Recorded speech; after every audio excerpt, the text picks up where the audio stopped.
Welcome to the annual book review.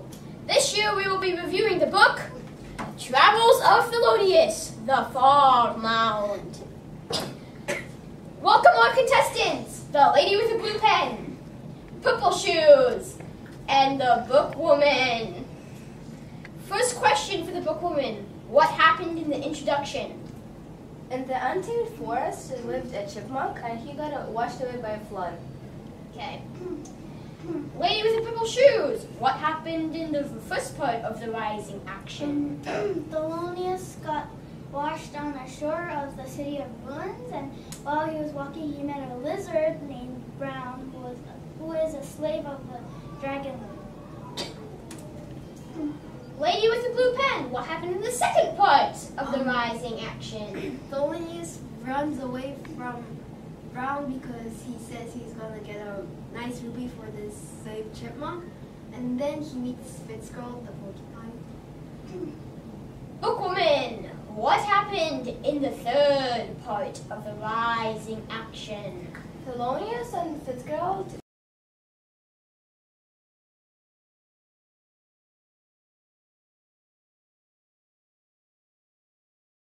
fly away. And then they meet Lady with the purple shoes. What happened in the conflict? Well, Olive the bear with Thelonious and Fitzgerald the porcupine was on their velociraptor. They were heading for the fog mound, but they accidentally bumped into an eagle's nest under the fog mound, and it crashed. And they found a word called bear, B-A-R-E. Okay. Lady with the blue pen. What happened in the climax? They get lost in the labyrinth, and they find this frozen scientist in a capsule. Very small. Bookwoman. What happened in the solution?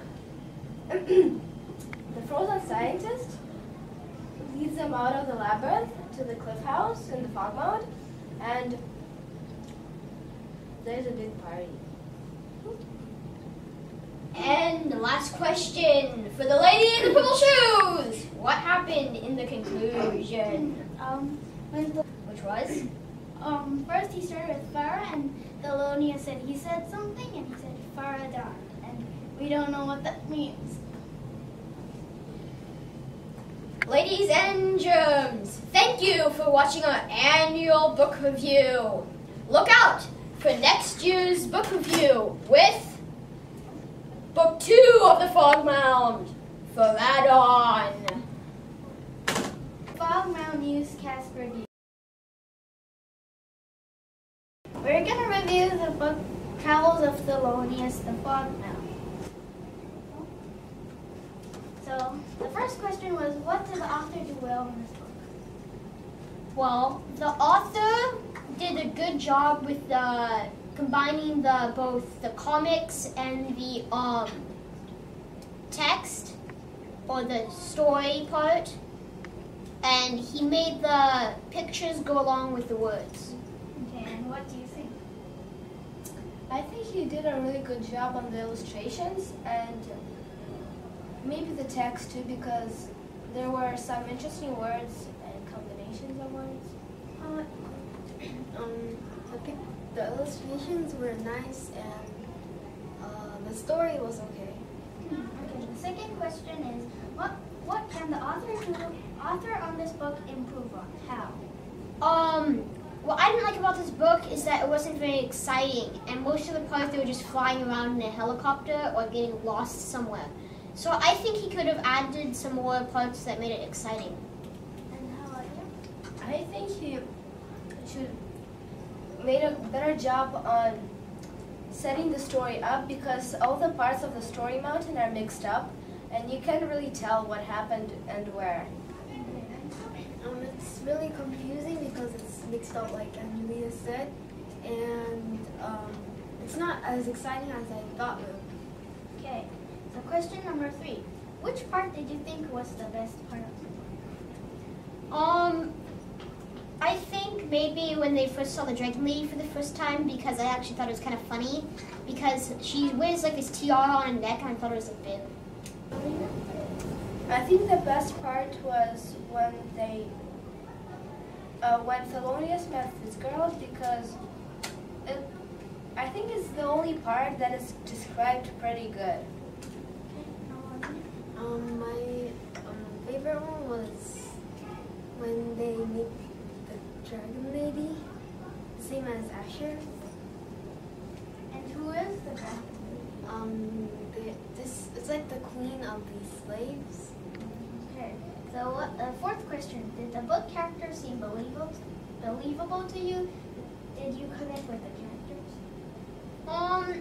Not really, because it's kind of talking animals, which if you ask me is kind of crazy.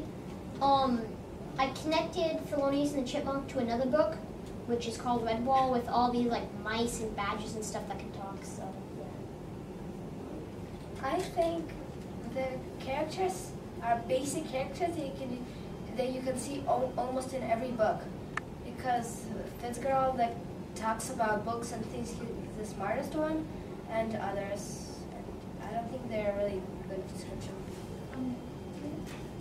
I made connections on the ones got lost, but it wasn't very good connection because the animals talk, and in the real planet they don't. Okay. What is it? It is in imagination, right? Okay.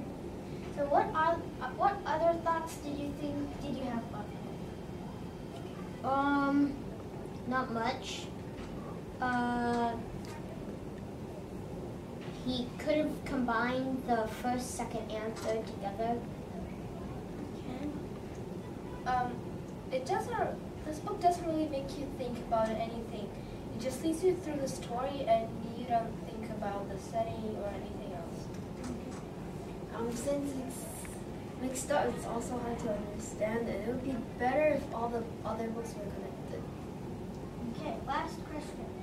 Did you think that anything that left you feeling that the author of this book could have written more?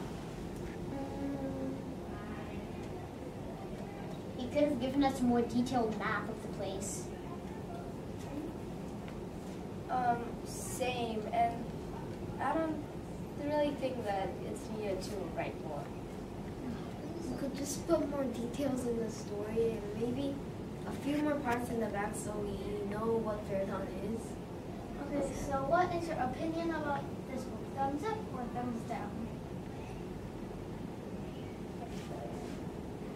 Thumbs are amazing. Thank you for coming and see you next time.